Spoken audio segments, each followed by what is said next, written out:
Hi Silver Stars, welcome back to the channel. Thank you so much for clicking on today's video.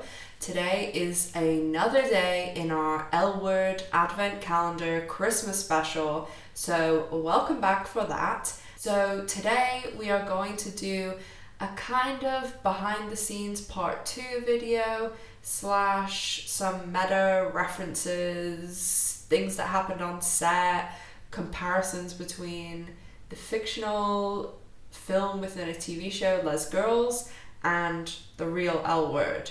So, there's absolutely no particular order or anything, but before I get started, make sure that you're subscribed to the channel, as it will keep you up to date on all the L Word news as I bring it to you. And with season 2 filming, we're starting to get a lot of news right now, so make sure that you're subscribed and you hit the bell notification to turn on notifications. And also, if you enjoy the video at any point, give it a thumbs up, as it really helps out the channel. And also, don't be afraid to comment down below with your thoughts, feelings, questions. I love hearing from you guys.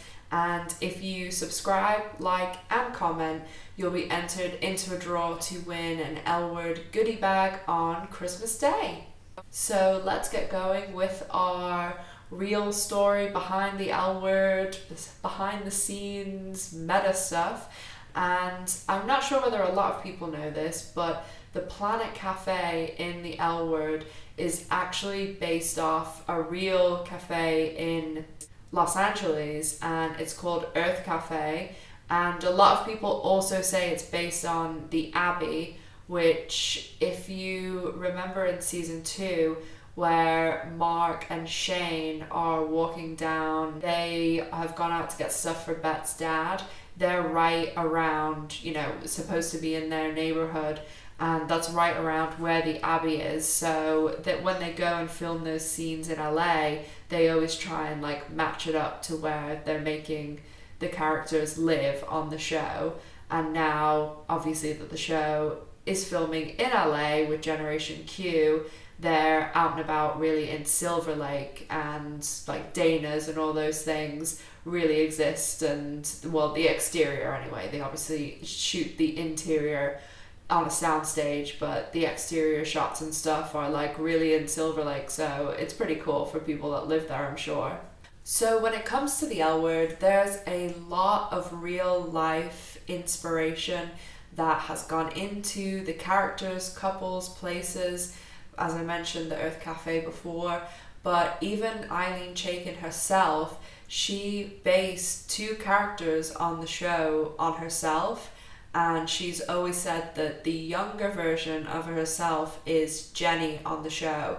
And no matter who was writing an episode on the L Word, Eileen Chaikin did all the writing for Jenny's character. So even if she wasn't writing that episode, she was the only person that was allowed to do the writing for Jenny. And obviously now Eileen, as a more mature woman, she said that the character of Bette is more based on her trying to juggle basically a very high-powered career and her relationship. Obviously, Eileen ran and runs in that very, high-powered, lesbian, accomplished circle, and every so often you would see someone on the show pop up who was running in those scenes as well. One of the most well-known being Alexandra Hedson, who is of course married to Jodie Foster and played Dylan on the show.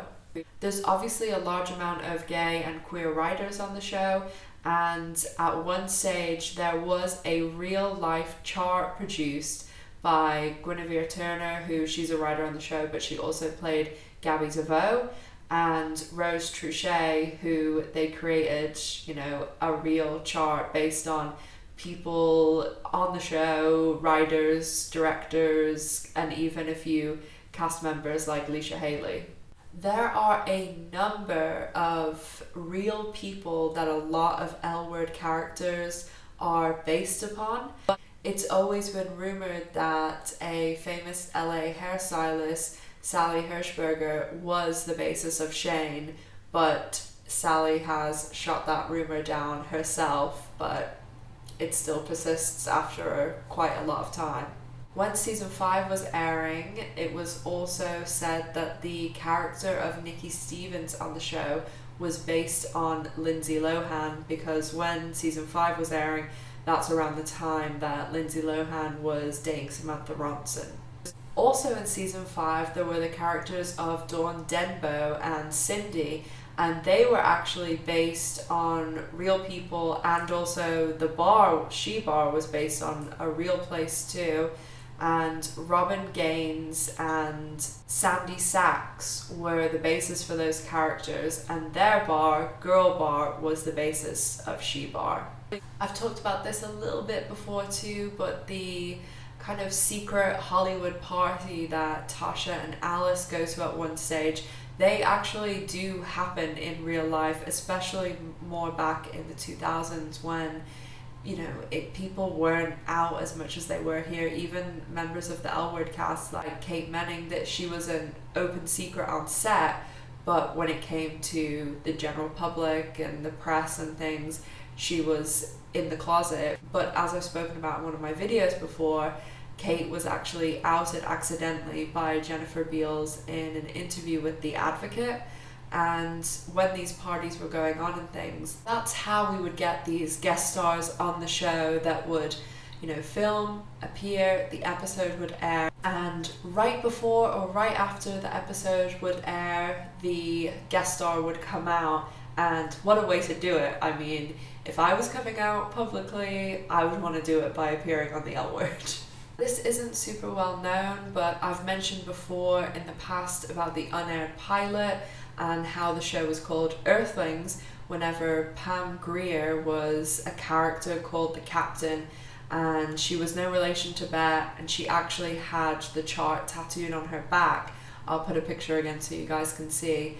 But when the original casting was going on, Leisha Haley, who, as we all know, as Alice, I couldn't picture her any other way, she actually auditioned for the role of Shane, and Erin Daniels, who played Dana, of course, she auditioned for 2 other roles, that being Alice and Bette. And what a different show we would have got if those castings actually happened. I did mention this one in my live yesterday, and it was very popular, so I wanted to make sure everyone caught it. But a lot of people don't know that in the very beginning, when, you know, we were introduced to Bette and Tina throughout season 1, the plan was always for them to be, you know, the central couple, and then Bette cheats with the, I was going to say plumber then because of less girls, but Bette cheats with the carpenter and her and Tina break up. Well, Bette and Tina were never supposed to get back together. That was the original thing. They were just supposed to break up, and that was the end of their relationship. The only reason that they got back together was because of the fan reaction, and Eileen Chaikin and Jennifer Beals and Laurel Holloman realized that they really had got this lightning in a bottle, and they really fought to get the characters back together. Jennifer Beals and Laurel Holloman have always, you know, had a lot to do with their characters, way more than regular actresses do have when it comes to scripts and character development and these sorts of things. So if anyone's ever giving up hope for Generation Q, just remember that it was the fans who got them back together in the beginning, and hopefully we can get them back together sometime soon. And lastly, this was something I talked about in the behind the scenes video that I did last week, and a lot of people told me they have never heard this story drama, and they asked to know a little bit more about it. So the actress who played Marina, Karina Lombard, she was on season 1 and she was gone by season 2. Now, when she left the show, which wasn't known at the time, she actually was pitching Eileen Chaikin that when Bette and Tina broke up, that Tina and Marina should get together, and then Bette and Marina should be like basically fighting over Tina, and Karina Lombard wanted the Marina character to be, you know, the very lead character with Jennifer Beals and Mia Kirshner. So obviously Eileen Chaikin and everyone did not want to do that, and she left the show. So after Karina had left the show, you know, she came back for those few episodes. Then she proceeded to have interviews not that long ago and would tell people, oh, I used to think I was bisexual before the show, but it was the worst experience of my life. Like, I hate women, basically.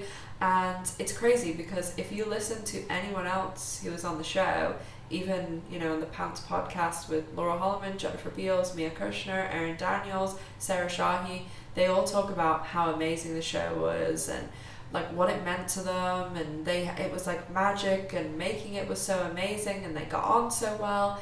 And so I think it might just be her that had the issue, and obviously she wanted more screen time as well. And then about, I think it was 2 prides ago, she did this interview where she said all this and saying it was the worst experience of her life and that people made her life hell. And then she tagged in an Instagram post Jennifer Beals and Eileen Chaikin, and the entire day she just kept like tagging them, untagging them, putting all these hashtags. It was so crazy. And the really funny thing is, like, she tagged a Jennifer Beals fan account instead, because Jennifer Beals is at the Jennifer Beals, and it was just, I don't know what she was doing, but yeah. So that's the whole Karina Marina drama.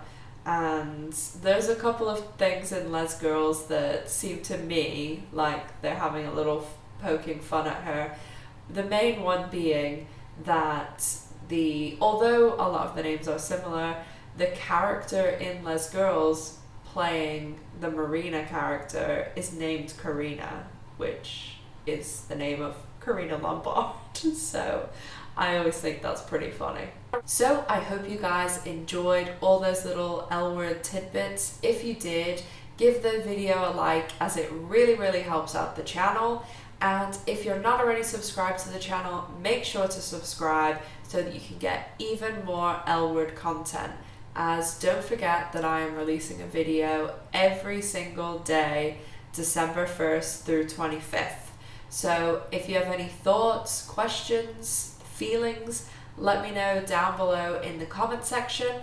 And if you want even more L-word content, don't forget to follow me on any of my social medias.